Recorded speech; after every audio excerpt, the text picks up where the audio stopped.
मध्य प्रदेश के सिंगरौली जिले के मोरवा क्षेत्र में एनसीएल की जयंत एवं दूधी चूहा परियोजनाओं के विस्तार के लिए चल रही अधिग्रहण प्रक्रिया को लेकर भारी जन आक्रोश देखने को मिल रहा है। स्थानीय लोगों का आरोप है कि एनसीएल दोहरी नीति अपनाकर विस्थापन कर रही है। पहले जहां सरकारी भूमि, पट्टा, वन भूमि सहित सभी को मुआवजा दिया गया था, वहीं अब केवल कुछ चुनिंदा लोगों को लाभ देने की मंशा नजर आ रही है। विस्थापितों का कहना है कि इस बार हजारों लोग उजड़ने की कगार पर है, लेकिन उनके अधिकारों की पैरवी करने कोई जनप्रतिनिधि सामने नहीं आ रहा।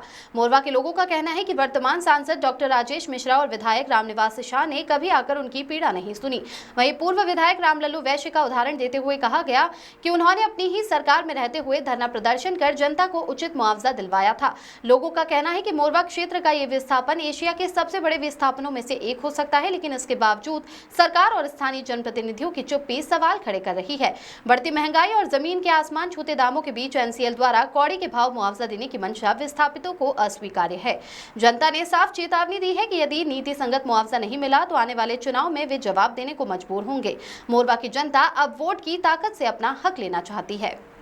को लेकर हम यही कह रहे हैं कि जो एनसीएल है का दोहरा मापदंड है। यहाँ पर जो भूमिहीन है उसको दूसरा दे रहा है सरकारी जमीन वाले को, पट्टे वाले को दूसरा जमीन। जब पूर्व में ऐसा होता आया है कि सबको बराबर के लाभ दिया गया है, इनको बराबर का लाभ देना चाहिए। सीधी सी बात है कि ये लॉ एक्ट को मानते हैं कि नहीं मानते हैं। अगर लॉ एक्ट को मानते हैं तो उसके अनुसार दें, अगर लॉ एक्ट को नहीं मानते हैं तो मीडिया के सामने और सबके सामने वो सीधा सी बोले कि हम लॉ एक्ट को नहीं मानते हैं, उसके बारे में हम लोग सोचेंगे। आप कह रहे हैं पूर्व में सारी सुविधा दी गई थी, इस बार दोहरी मापदंड अपनाया जा रहा है, क्या विसंगतियां हैं, किस वजह? विसंगतियाँ ये है कि जो पूर्व में दिया गया है 8-8 लाख सबको दिया गया था, अभी 15 लाख तय हुआ था। 15 लाख तय तो बोल रहे हैं कि पट्टेदारों को 15 लाख दिया जाएगा, आप लोगों को 5 लाख या 6 लाख दिया जाएगा। ये कहाँ का नियम है?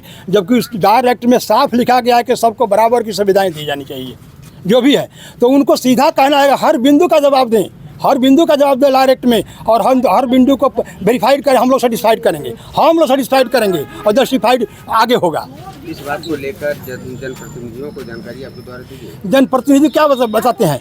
जनप्रतिनिधि जीता हुआ सांसद हो, विधायक हो, चाहे जो महापौर जी यहाँ से पार्षद जीत कर ये महापौर बनी है, ये तीनों लोग अपने को नेशनल पार्टियाँ कहते हैं, लेकिन कोई आने के लिए तैयार नहीं। तीनों लोगों को यहाँ की जनता सबक कैसे सिखाएगी? यहाँ के लोग नाते रिश्तेदार सब अगल बगल में सबको खाएगी। जो भी नेशनल पार्टियाँ हैं, भाजपा का हो, कांग्रेस हो, जो भी लोग नहीं साथ देते हैं तो इनको साथ कौन देगा जी? कहीं देगा? अभी भैया हम लोग का सिंगरौली उजड़ने वाला है। विस्थापन मंच में ना विधायक साथ दे रहे हैं, ना महापामर साथ दे रहे हैं, ना नेता मुखिया कोई भी नहीं है साथ दे रहे हैं। हम लोग अकेला जुट सरकारी वाला अकेला लड़ रहे हैं, उसी में भी हड़का रहे हैं कि क्या तुम्हारा मुआवजा मिल जाएगा लड़ने से। इस तरह के हम लोग हंगामा कर रहे हैं। ना विधायक, ना सांसद, महापामर, कोई सब एनसीएल से बिक चुके हैं। उसके अलावा मेरा कोई उपाय नहीं है। आप लोग मीडिया वाला मेरा साथ दे सकते हैं। नहीं, अभी तक क्या दिक्कतें जा रही हैं आपको? किस वजह से आप इतना आक्रोशित दिख रहे हैं? आक्रोशित दिख रहे हैं भैया कि हम लोग इस तरह के लड़ रहे हैं। एनसीएल जब ग्राउंड डाला था तो हम लोग सब मिल के गए थे, सरकारी पट्टा स्टाम्प सब मिल के गए थे ग्राउंड डालने। अभी के डेट में लड़ाई हो रहा है तो ना कोई पट्टेदार भेट रहे हैं और ना कोई बड़े बड़े नेता लोग सब मुंह छुपा के कहाँ घुसे हैं, कौन कोहर में घुसे हैं, कोई पता नहीं चल रहा है। हम लोग आम आदमी जाकर जनता ऐसी दरवाजा ठकठका रहे, कोई सुनवाइया नहीं। अभी विस्थापन में क्या विसंगतियाँ हैं, किस वजह से आप ये बात कर रहे हो? ये वजह है कि पट्टेदार वाला के पूरा लाभ मिल रहा है, आम आदमी का कोई लाभ नहीं मिल रहा है। 5 लाख, 4 लाख, 2 लाख देके हटाने के इन लोग स्थिति में है। देखिए, आप मीडिया बंधु भाइयों के द्वारा हम लोग बताना चाहते हैं कि हम लोग गरीब आदमी हैं, जो एक एक पाई जोड़ जोड़ के इसे घर बनाए हुए हैं। हम लोग बिना पट्टे वाले हैं, सरकारी ज़मीन में है, तो हम लोगों को पट्टे वालों को बराबर लेवल में नहीं मिला। जैसे पहले मिला था वो भी नहीं मिला है हम लोग को। मान लीजिए आजकल महंगाई बढ़ रहा है, हम लोगों को और कहीं भी जाएंगे, ज़मीन खरीदेंगे, बनाएंगे, कितनी महंगाई, हमको आगे जाना चाहिए। हम लोग तो सरकार हमको पीछे लेके आ रही है। महंगाई इस तरह से बढ़ रही है तो हम लोग ध्यान देना चाहिए। ना कोई विधायक, ना कोई सांसद, ना कोई वोट लेने सब आ जाता है। हम लोग लड़ाई में कोई नहीं, पता नहीं चल रहा है कोई कहाँ है, कैसे है। हम लोगों का घर नप गया है, क्या मिलेगा, कैसे मिलेगा, कब मिलेगा, कोई पता ही नहीं चल रहा है। सुनने में आता है 5 लाख, 2 लाख, 1 लाख, ऐसे सुनने में आता है। ऐसे कैसे चलेगा? तो हमारे भी परिवार हैं, बच्चे हैं, हम लोग एक एक पाई जोड़ जोड़ के बनाए हुए हैं मकान, घर अपना जो कुछ आलिशान है, टूटा फूटा जो कुछ भी है, तो उचित मतलब मिलना चाहिए। एनसीएल हम लोग के ऊपर तानाशाही न करे, यही निवेदन है हम लोगों का। में क्या कहेंगे, न कोई नेता न कोई पार्षद हम लोग का साथ नहीं दे रहा है, हम लोग का मांगे पूरी नहीं कर रहा है। हम लोग सरकारी आदमी, सरकारी ज़मीन में बसने वाला हम लोग कहाँ जाएंगे, हम लोग के मांगे पूरी करें। और नहीं तो जितने भी पार्षद है, जितने भी मतलब विधायक है, हम लोग वोट नहीं देंगे।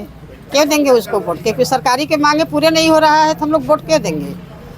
क्या दिक्कत जा रही है? न कोई भेद है न कोई भाव। वोट लेते समय तो किसी को बहुत भेद और भाव नहीं आएंगे, तब तो हाथ जोड़ कर मैं ये पूरा करूंगा, मैं वो पूरा करूंगा। कहाँ गया विधायक हमारे बस्ती के, हमारे मोहल्ला के, हमारे 9 नंबर वार्ड के आदेश गंगा स्कूल के पास के कहाँ गया विधायक, कहाँ है, कौन है विधायक? कोई तो समस्या एकदम पहुँच ही नहीं रहा है यहाँ पे कि हम लोग जाए, जिस तरह वोट लेने जाते हैं उसी तरह जाए, उन लोग को एकदम समस्या हल करें, उन लोग को क्या मिलना चाहिए क्या नहीं मिलना चाहिए। यहाँ पे तो कोई नहीं है, तो हम लोग क्या कर सकते हैं।